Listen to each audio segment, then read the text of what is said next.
जो गृहस्थ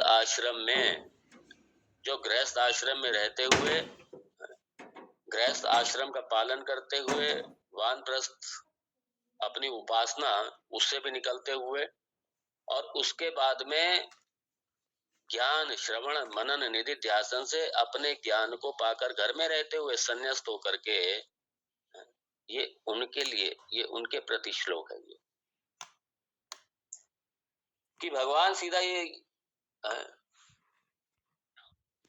और कर्म संन्यास जो है वो 3 रूप में है, शास्त्र में बताया गया। एक विविदिशा संन्यास, विविदिशा संन्यास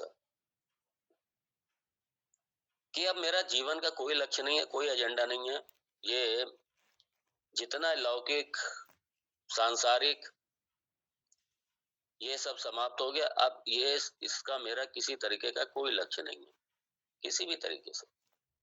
अब परीक्ष लोकान कर्मचितान ब्राह्मणा निर्वेदम आयात, ये सारा विरक्त होकर के संसार से पूरी तरीके से, और उसके बाद में क्योंकि ज्ञान से मुक्ति है, ये मेरा स्पष्ट है, साध्य साधन मेरा स्पष्ट है, और अब मेरी कोई कामना भी नहीं है, क्योंकि सारी कामनाओं से निवृत्त हो चुका हूं, विरक्त हूं पूरी तरीके से।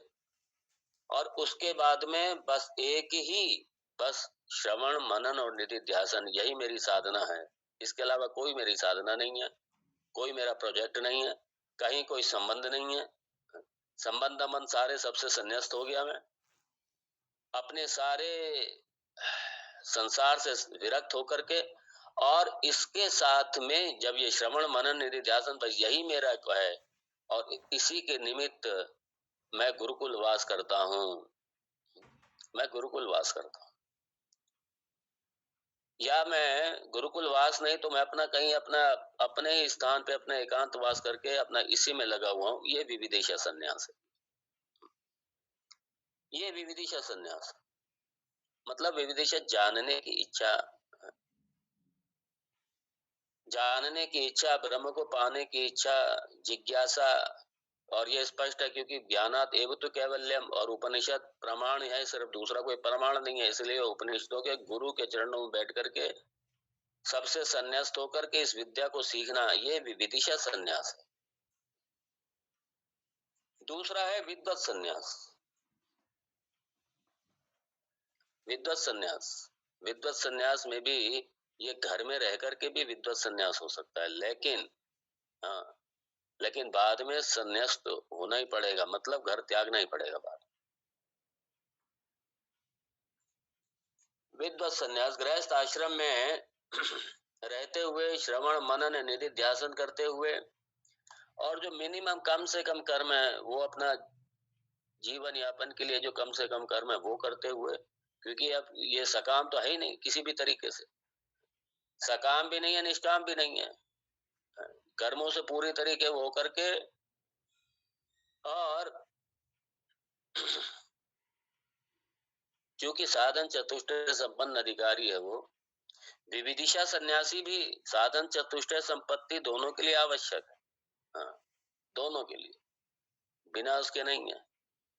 इसलिए अगर ये सब नहीं है तो पहले वो सब अर्जित करोगे, और ज्ञान प्राप्त करने के बाद में वो अपना, क्योंकि अभी ये एक जो तुच्छ अहंकार है ये तो अभी लगा ही हुआ है ना, तो इसलिए उस होने के लिए फिर अच्छे विधिवत संन्यास्त होकर के, लेकिन ये मत समझ लेना जो विधिवत संन्यास ले लिया तो वो मतलब ज्ञानी हो गए, ये दिल से निकाल देना।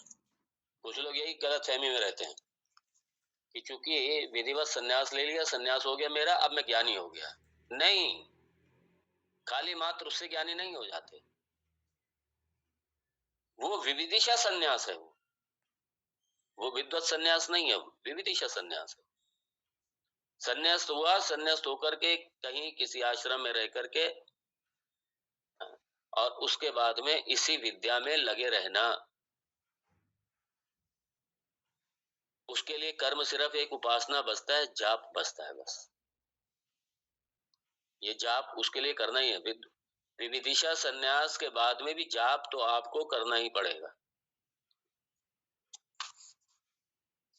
जाप अपना कीजिए, समय है तो।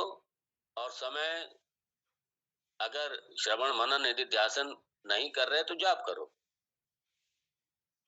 तो या जाप या श्रवण मनन निधिध्यासन ये करो। ये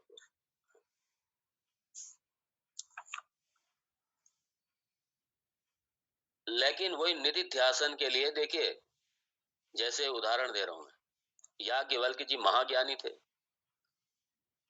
लेकिन गृहस्थ आश्रम में रहते हुए महाज्ञानी थे।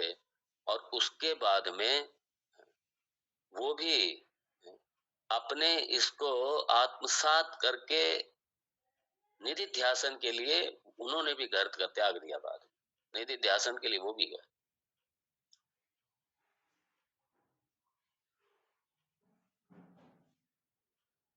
तो वो ज्ञान प्राप्ति के लिए नहीं, वो घर से घर छोड़ा उन्होंने निधिध्यासन के लिए, अपने स्वरूप में अवस्थित रहने के लिए, ब्रह्म निष्ठा के लिए, इसके लिए उन्होंने घर छोड़ा। इसलिए एंड में ब्रह्मनिष्ठ होने के लिए, ज्ञाननिष्ठ होने के लिए ये सबसे विरक्त होना ही पड़ेगा।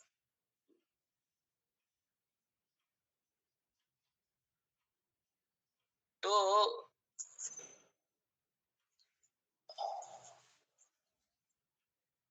और तीसरा संन्यास विविदिशा संन्यास हो गया, विद्वत संन्यास हो गया। और विविदिशा संन्यास, ये विद्वत संन्यास, ये दो तरीके से, मैंने पहले भी कह दिया। एक तो, लेकिन विद्वत संन्यास ये एक तो मैं स्पष्ट रूप से कह दूं कि जब तक ज्ञानी के लक्षण अपने में उतर ना आए, तब तक अपने आप को ज्ञानी समझ मत लेना, भले ही कितना भी आपने श्रवण किया हो वेदांत का। इंटेलेक्चुअली समझना सिर्फ ये पर्याप्त नहीं है, मैं कई बार कह चुका हूं। मात्र इससे ज्ञानी नहीं हो जाते। ज्ञानी के लक्षण मेरे जीवन में घटने चाहिए। हाँ, जब वो घटने लग जाए तब समझो हम ज्ञानी हुए, इससे पहले हम ज्ञानी नहीं हुए।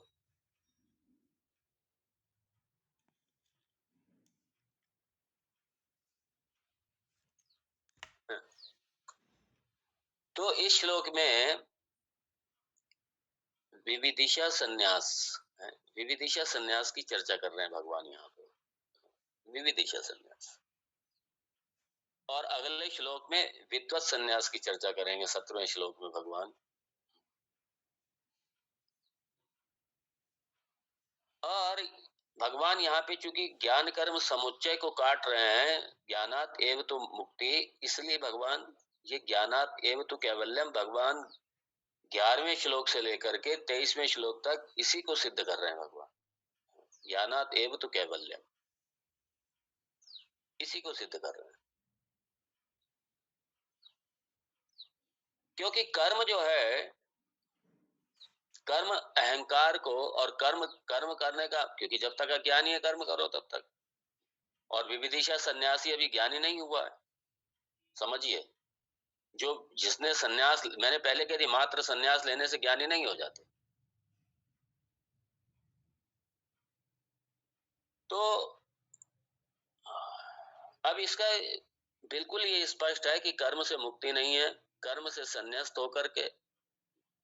और इसीलिए भगवान ने कह दिया कि क्योंकि आप ब्रह्म विद्या में ही, क्योंकि संन्यास्त एवं श्रवणम करुयात, इसलिए जो वेदांत में जो ब्रह्म की प्राप्ति चाहते हैं, सभी वेदांती चाहते हैं ब्रह्म की प्राप्ति, सभी मुक्ति चाहते हैं, वेदांत है उसी लिए। तो उसके लिए क्या करना है, भगवान बड़ा स्पष्ट कहते हैं, निवृत्त सर्वेंद्रिय वृत्ति गोचरः। पहले इसी को भगवान, इसको पकड़ो यहां से। पहले पूरी तरीके से विरक्त हो, संन्यास्त हो जाओ सारे विषयों से, निवृत्त हो गए, संन्यास्त हो गए। और सर्वेंद्रिय, ये भगवान ने और कह दिया, सर्वेंद्रिय वृत्ति, सारे इंद्रिय मतलब सारे जगत से, क्योंकि सारा जगत इन्हीं इंद्रियों का विषय से सारा जगत है।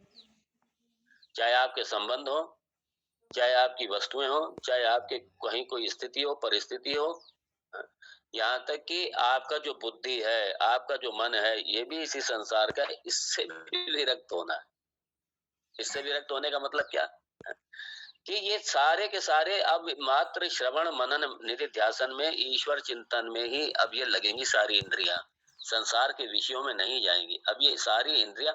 क्योंकि आप अगर श्रवण कर रहे हैं तो आप अपनी श्रवण इंद्रिय जो आपके कान है, इससे आप श्रवण कर रहे हैं, आप इससे आप श्रवण कर रहे हैं और समझ रहे हैं। मन भी उसका एक साधन है, मन से आप समझ रहे हैं, बुद्धि से धारण कर रहे हैं, तो ये सारे के सारा आपका श्रवण जो है ब्रह्म चिंतन में लगा हुआ है, सारा विषयों में नहीं लगा हुआ, ब्रह्म चिंतन में लगा हुआ, श्रवण में लगा हुआ।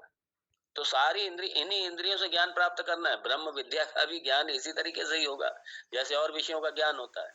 लेकिन चूंकि सारे विषयों से बिल्कुल एकदम वृत्ति गोचरा, मतलब सारे विषय है गोचरा। गो कहते हैं इंद्रियों को। गो के कई अर्थ हैं। गो का अर्थ इंद्रियां भी है, गो का अर्थ गाय भी है, गो का अर्थ पृथ्वी भी है, गो का अर्थ सूर्य की किरणें भी है। लेकिन यहाँ पे जो संदर्भ है, यहाँ इंद्रियां, जैसे गाय चरती है ना खेतों में, ऐसे हमारी इंद्रियां विषयों में चरती रहती हैं, चटर पटर करती रहती है, बस शांति नहीं बैठती। इसलिए ये सारी इंद्रियों को विषयों से हटा करके विषयों में चरने के बजाय अब ये भगवत नाम में चरें, इसमें लगे अब ये सबको बांध करके। इसलिए इंद्रिय निग्रह समय षटक संपत्ति आ गई, समझ लीजिए यहाँ पे सबको हटा करके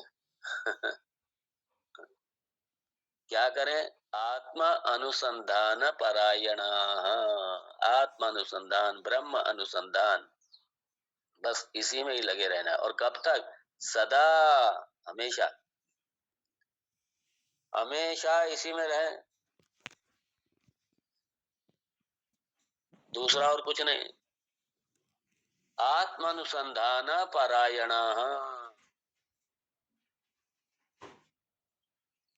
और क्या करें? बहुत सुंदर, त्यजेत कार्यम अशेषतः। हाँ, बड़ा स्पष्ट। त्यजेत कार्यम अशेषतः। अशेषतः मतलब पूरी तरीके से, पूर्ण रूप से, कोई बाकी ना रहे। ये नहीं कि अभी तो मेरा ये रह गया, ठीक है मैं ये भी कर रहा हूँ, मैं वेदांत में भी कर रहा हूँ, लेकिन मेरा एक छोटा सा मेरा वो भी काम रह गया, मैं वो भी कर रहा हूँ साथ में इसलिए भगवान ने कह दिया कि वेदांत में आओ। अगर वास्तव में आप मोक्षार्थी हैं, वास्तव में जिज्ञासु हैं, तो सबसे संन्यास्त होकर के, अशेषता पूरी तरीके से, इसलिए पूरी तरीके से छोड़ करके त्यजेत कार्यम, त्यजेत कार्यम अशेषतः। ये भगवान की आज्ञा, भगवान रामचंद्र जी की। एक गुरु रूप में यही है, क्योंकि कोई भी शास्त्र है वो एक दूसरे का विरुद्ध नहीं होगा, वेद के विरुद्ध नहीं जाएगा। जो विरोध वेद ने आज्ञा दी है वही भगवान ने यहाँ पे आज्ञा दी है।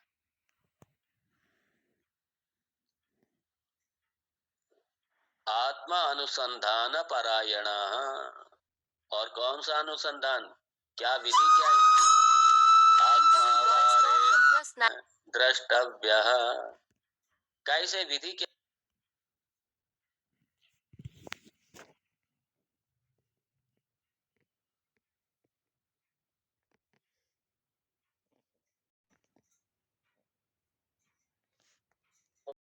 भगवान ने कह दिया ये नहीं कि ये टाइम पास या सिर्फ घंटे 2 घंटे का नहीं, सदा, हमेशा। क्यों? क्योंकि ये जो देहात्म अध्यास है ये इतना गहरा है और युगों युगों से, अनादिकाल से चलता चला रहा है। इस शरीर को मैं मान के हम बैठे हुए हैं, ये क्या इतना आसान नहीं है करना। बस हमने समझ लिया इंटेलेक्चुअल रूप से, हम ज्ञानी हो गए। अरे इतना ही देहात्म अध्यास तो वैसे का वैसे पड़ा हुआ है, राग द्वेष इसलिए वैसे के वैसे पड़े हुए, सब कुछ तो वैसे का वैसा पड़ा हुआ है। क्या ज्ञान हुआ हमको? इसलिए भगवान ने कह दिया सदा लगे रहना इसमें, है? लगे रहना इसमें।